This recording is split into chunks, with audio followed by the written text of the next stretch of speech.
साथियों, HLO app में field में काम करते हुए हमारे सामने किसी भवन से संबंधित इन 6 स्थितियों में से भी कोई एक स्थिति हो सकती है। तो ऐसी स्थिति में हमें किस कोड का चयन कब करना है, कैसे करना है और क्यों करना है, इन सब को ही विस्तार से जानने वाले हम लोग आज की इस वीडियो में, वो भी लाइव करके सीखेंगे स्टेप बाय स्टेप। तो साथियों, स्वागत है आप सभी लोगों का प्यारे सितारे चैनल में। साथियों, हमारा आज का यह वीडियो प्रगणक साथियों के सहायतार्थ है। तो चलिए शुरू करते हैं आज की इस वीडियो को। तो साथियों, मान लीजिए फील्ड में काम करते समय हमें कोई ऐसा जनगणना भवन मिलता है जो कि आवासीय हो, परिवार वहां रहता हो और जब हम जनगणना करने पहुंचे हैं तो परिवार वहां मौजूद भी हो। ऐसी स्थिति में HLO ऐप के प्रश्न संख्या 7 पर आकर यहाँ जो इसका पहला कोड है आवास, इसको हमें चुनना होता है और कोड संख्या 1 को चुनने के बाद जब हम अगला बटन दबाते हैं तो इस तरीके से हमें सभी 34 बिंदुओं की डेटा एंट्री करनी होती है और संबंधित परिवार से हमें उसकी जानकारी लेकर के जिस भी प्रश्न से संबंधित जो भी उपयुक्त विकल्प होगा उसे हमें चुनते हुए आगे बढ़ना होता है और इस तरीके से सभी 34 फील्ड्स की डेटा एंट्री करनी होती है। और जब हम अंत में जाकर के सबमिट बटन दबाते हैं तो हमारे सामने उत्तर की समीक्षा आती है। उत्तरों की जांच कर लेते हैं और यहाँ से पुष्टि कर देते हैं तो उस मकान से संबंधित जनगणना कंप्लीट हो जाती है।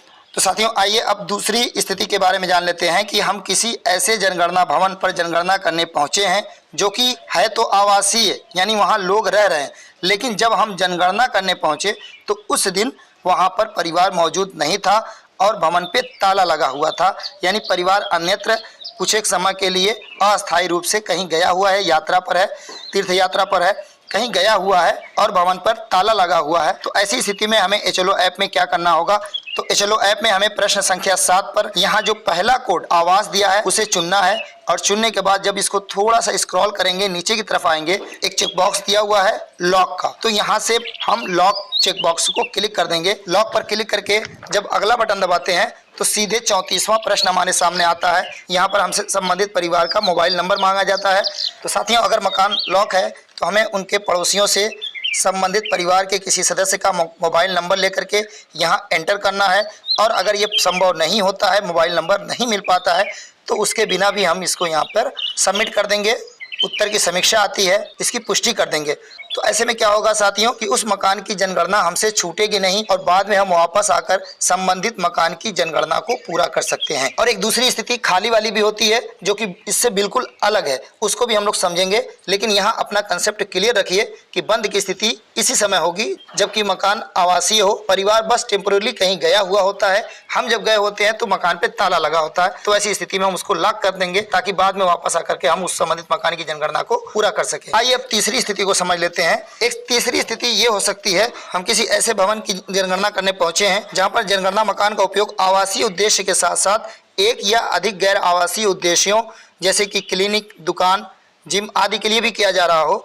तो ऐसी स्थिति में हमें क्या करना है कि हमें कोड 2 का चयन करना है। साथियों, ध्यान रहे, इस विकल्प का चयन हमें तब ही करना है जब कोई ऐसा भवन हो जिसमें आवासीय उद्देश्य के साथ साथ एक या एक से अधिक गैर आवासीय उद्देश्यों की पूर्ति की जा रही हो और उसी रास्ते से परिवार अपने मकान में जाता हो, कोई अन्य रास्ता अलग से बिल्कुल सेपरेट रास्ता मकान में जाने वाला न हो। तो ऐसी स्थिति में हमें कोड 2 का चयन करना है जो कि आवास सह अन्य उपयोग वाला है। जैसे ही हम विकल्प 2 को चुनते हैं तो यहाँ नीचे देखिए जो वास्तविक उपयोग वाला बॉक्स है ये भी सक्रिय हो जाता है, यानी कि हमको इससे संबंधित जो वास्तविक उपयोग है उसको यहाँ दर्ज करना है।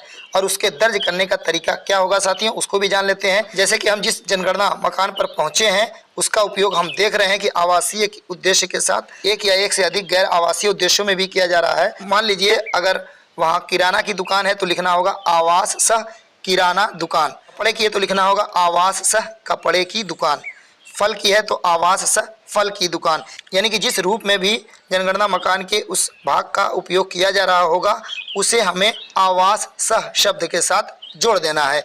इस कोड संख्या 2 को चुनने के बाद HLO ऐप में दिए हमें सभी 34 बिंदुओं पर काम करना होगा और संबंधित परिवार से सूचनाएं सभी 34 बिंदुओं पर हमें लेनी है और लेने के उपरांत यहाँ पर सबमिट करना है उत्तर की समीक्षा आएगी। संबंधित उत्तर द्वारा दिए गए उत्तरों की हमें यहाँ पर जांच करके मिलान कर लेना है। सभी कुछ ठीक और सही पाए जाने पर हमें पुष्टि कर देना है, तो संबंधित मकान की जनगणना यहाँ पर पूरी हो जाती है। ये तो हमने जान लिया जो तीसरी स्थिति हो सकती थी इसके बारे में। आइए अब चौथी स्थिति के बारे में जान लेते हैं कि हम किसी ऐसे भवन की जनगणना करने पहुंचे हैं, उसमें दुकान और मकान बिल्कुल सेपरेट है, अलग अलग है। मकान में जाने के लिए एक अलग एंट्रेंस का प्रयोग किया जाता है, एक अलग रास्ते का प्रयोग किया जाता है, उसमें दुकान का कोई लेना देना नहीं है। तो ऐसी स्थिति में उस भवन में हमें दुकान को अलग दर्शाना होगा और मकान को अलग आवास के रूप में दर्शाना होगा। यहाँ दो अलग अलग जनगणना मकान पाए गए, यानी एक की स्थिति दुकान के रूप में है और एक की स्थिति मकान के रूप में है। तो यहाँ प्रश्न संख्या 7 पर आकर के साथियों, जो दुकान है उसके लिए जो तीसरा विकल्प दिया गया है दुकान या कार्यालय, इसको चुन लेते हैं। तो साथियों, अगर हम प्रश्न संख्या 7 के अंतर्गत कोड 3 यानी विकल्प 3 का चयन करते हैं तो नीचे वास्तविक उपयोग वाला फील्ड भी सक्रिय हो जाता है और वहां हमें दुकान है तो किस चीज़ की दुकान है उसे हमें वहां पर दर्ज करना होता है, जैसे कि कपड़े की दुकान, जनरल प्रोविजन स्टोर, केमिस्ट की दुकान, रेस्टोरेंट, चाय की दुकान, सब्जी की दुकान, फल की दुकान, कबाड़ी की दुकान, प्लाईवुड की दुकान, भोजनालय, कॉफ़ी हाउस, कैंटीन, जलपान गृह, बार, तंदूर, ढाबा, चाट की दुकान, उडुपी आदि। इन सब स्थितियों में हमें वहां पर उसके वास्तविक उपयोग को भी दर्ज करना होगा। जैसे ही हम अगला बटन दबाते हैं तो देखिए हमारे सामने उत्तर की समीक्षा आ जाती है, यानी कि हमें दुकान या कार्यालय वाली स्थिति में किसी भी अन्य प्रश्न पर काम नहीं करना होता है। साथ में प्रश्न पर काम करने के उपरांत ही वो जनगणना कंप्लीट हो जाती है, दुकान से संबंधित जनगणना पूरी हो जाती है। यहाँ से पुष्टि कर देते हैं तो संबंधित मकान की जनगणना पूरी हो जाती है दुकान के रूप में। अब देखिए इसी भवन में हमें एक मकान भी मिल रहा है जिसका एक अलग रास्ता है, जिसमें परिवार इस अलग रास्ते से अपने मकान के अंदर दाखिल होता है, रहता है। अगर वहाँ लोग रहते हैं तो फिर हम प्रश्न संख्या 7 का पहला विकल्प जो कि पहला कोड आवास दिया गया है इसको चुनेंगे, तो फिर हमें सभी 34 प्रश्नों की डेटा एंट्री करनी होती है। तो साथियों यहाँ ये चीज़ क्लियर हो गई। तो साथियों आइए अब इसके अगली स्थिति को जान लेते हैं जो कि 5वीं स्थिति है। इसमें इसका चयन हम कब, क्यों और कैसे करेंगे इसको हम समझ लेते हैं। मान लीजिए हम किसी ऐसे भवन पर पहुँचे जो कि अन्य गैर आवासीय उपयोग में लाया जा रहा हो। उसके अंतर्गत ये सब स्थितियाँ भी हो सकती हैं, जैसे कि सामुदायिक केंद्र हो, सिनेमा घर, क्लब, रंगमंच, कला मंदिर, व्यायामशाला, स्टेडियम, संग्रहालय, कला मंच, चिड़ियाघर, जिम्नेजियम, पशु शेड, गौशाला, अस्तबल या घुड़साल, सांड प्रजनन केंद्र, कुक्कुट प्रजनन केंद्र, गैराज, वाहनों को रखने के लिए, यात्रियों का आश्रय, प्रतीक्षा गृह, विद्युत उपकेंद्र, पंप हाउस, गोदाम, पेट्रोल पंप, पुस्तकालय, ट्यूबवेल कक्ष आदि। इन सब स्थितियों में हमें प्रश्न संख्या 7 के अंतर्गत पाए जाने वाले कोड 9 यानी विकल्प 9 का चयन करना है, क्योंकि यहाँ पर हम ये देख रहे हैं कि इन सब का उपयोग अन्य गैर आवासीय रूप में किया जा रहा है। ऐसी स्थिति में जब हम कोड 9 को चुनेंगे तो देखिए यहाँ पर फिर से वास्तविक उपयोग दर्ज करने वाला फील्ड सक्रिय हो जाता है। तो यहाँ पर हमें इसके वास्तविक उपयोग को भी दर्ज करना है, यानी कि अगर वो गौशाला है तो यहाँ हम लिख देंगे गौशाला, पशु शेड है तो पशु शेड, ट्यूबवेल कक्ष है तो ट्यूबवेल कक्ष। इस तरीके से हम लिखने के बाद जैसे ही हम अगला बटन दबाते हैं तो फिर हमसे किसी भी अगली फील्ड से संबंधित कोई डाटा एंट्री नहीं करनी होती और हमारे सामने उत्तर समीक्षा आ जाती है। उत्तरों की समीक्षा की जांच कर लेते हैं और जांच करने के उपरांत यहाँ से अगर हम पुष्टि कर देते हैं तो संबंधित मकान की जनगणना वहाँ पर पूरी हो जाती है। आइए साथियों, जो इसकी छठी स्थिति है उसको भी जान लेते हैं। मकान जर्जर है, ताला लगा हुआ है, तो ऐसी स्थिति में हमें किस कोड का चयन करना है। तो साथियों जैसे मान लीजिए हम किसी ऐसे जनगणना भवन पर पहुँचे जो कि एकदम से जीर्ण शीर्ण अवस्था में है, जर्जर हालत में है, खंडहर की स्थिति है या खाली है, मरम्मत की उसकी आवश्यकता है या अभी बन रहा है, निर्माणाधीन है, बिल्कुल नया नया है अब, लेकिन पूरी तरह से वो बना नहीं है, अभी काम उस पर चल रहा है, या बन चुका है, किराएदार की वहाँ पर आवश्यकता है या कोई अन्य भी कारण हो सकता है। तो इन सब स्थितियों परिस्थितियों में हमें प्रश्न संख्या 7 के विकल्प 0 यानी कोड 0 जो दिया गया है उसको हमें चुनना होगा। चुनने वाले कोड को चुनते हैं तो यहाँ नीचे जो वास्तविक उपयोग दर्ज करने वाला फील्ड है वो ये सक्रिय हो जाता है। यहाँ पर हमें ये बताना होगा कि ये खाली क्यों है। तो खाली की कई स्थितियाँ हो सकती हैं, इसको थोड़ा और विस्तार से जान लेते हैं साथियों कि इस कोड का चयन हम और कब कब क्यों और कैसे करेंगे। जैसे देखिए, यदि मकान सूचीकरण के समय कोई जनगणना मकान हम खाली पाते हैं, अर्थात उसमें कोई व्यक्ति निवास नहीं कर रहा हो और इसी किसी अन्य गैर आवासीय उद्देश्य के लिए भी उपयोग में नहीं लाया जा रहा हो, तो ऐसी स्थिति में हमें 0 को चुनना होगा और खाली रहने का कारण भी हमें दर्ज करना होगा इसी नीचे वास्तविक उपयोग दर्ज करें वाली फील्ड में। जैसे कि खाली अगर है तो मरम्मत के लिए, तो नीचे वाले फील्ड में लिख देंगे खाली मरम्मत के लिए, खाली लिखेंगे, फिर योजक का चिन्ह देंगे यानी डैश देंगे और उसके बाद लिखेंगे मरम्मत के लिए। और दूसरी स्थिति हो सकती है खाली निर्माण अधूरा, हो सकता है वहाँ काम चल रहा हो, अभी मकान पूरी तरह तैयार न हुआ हो और वहाँ पर कोई भी अभी न रह रहा हो, तो ऐसी स्थिति में अगर मकान खाली है तो लिखेंगे खाली, फिर योजक का चिन्ह देंगे, लिखेंगे निर्माण अधूरा। एक स्थिति ये भी हो सकती है कि मकान पूरी तरह से तैयार हो गया हो लेकिन अभी भी कोई वहाँ पर रह न रहा हो, तो न रहने का कारण हम वहाँ पता करेंगे और पता ये लगा कि किराए पर देने के लिए उसको खाली रखा गया है, तो हम लिखेंगे खाली, फिर योजक का चिन्ह देंगे और लिखेंगे किराए पर देने के लिए।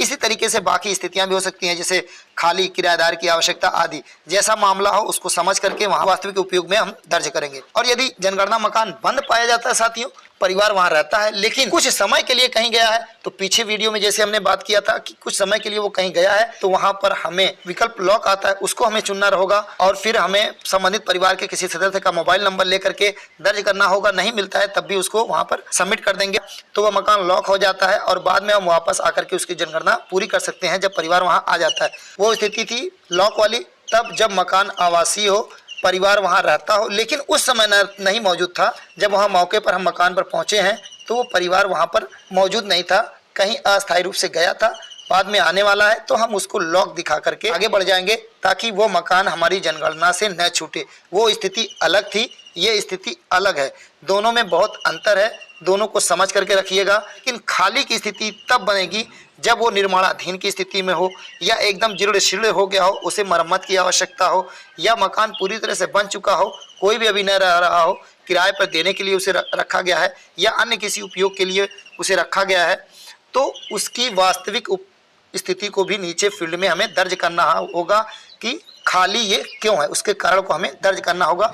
तो साथियों, इस तरीके से हमें भवनों की स्थिति को देखते हुए प्रश्न संख्या 7 में से अलग अलग कोड का चयन करना होगा और पहले और दूसरे कोड के चयन पर ही हमें सभी 34 फील्ड्स की एंट्री करनी होती है कि जो जिन स्थितियों के बारे में यहाँ बात की गई उनसे संबंधित अगर स्थिति पाई जाती है तो केवल यही 7वें प्रश्न पर ही काम करने के उपरांत उत्तर की समीक्षा आती है। पुष्टि करने के बाद संबंधित मकान की जनगणना पूरी हो जाती है।